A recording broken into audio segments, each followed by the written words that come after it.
Hi, I'm Dave Maxwell. I'm the manufacturing analyst here at Viewrail. Our standard 2x2 aluminum post is between 6 and 7 gauge. It's a custom extrusion we have made for us. Our stainless steel post is a 14 gauge. We have done other thicknesses based on engineering requirements.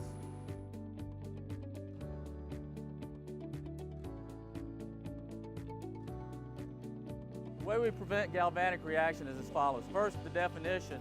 Galvanic reaction can only occur when you have two dissimilar metals that are in direct contact in the presence of an electrolyte.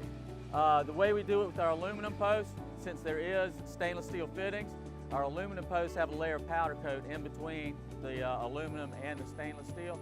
With our stainless steel posts, they do have stainless steel fittings as well, so there's less chance of a galvanic reaction because they are similar metals, but we can powder coat those as well.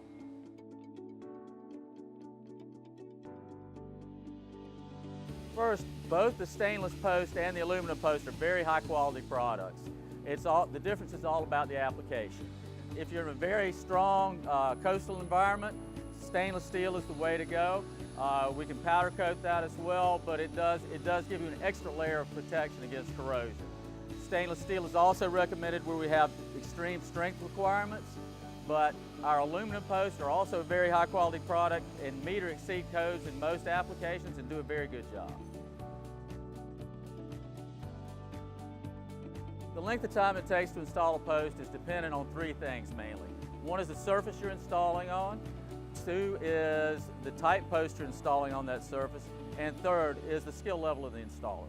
For example, a flat top post on a wood deck could take as little as 5 minutes to put in once you got it laid out. Now if you're installing say that same post on a porcelain tile floor that's got unevenness, that can be a 35-45 minute job easily for a post because of the time it takes to drill the holes properly and install and level the post.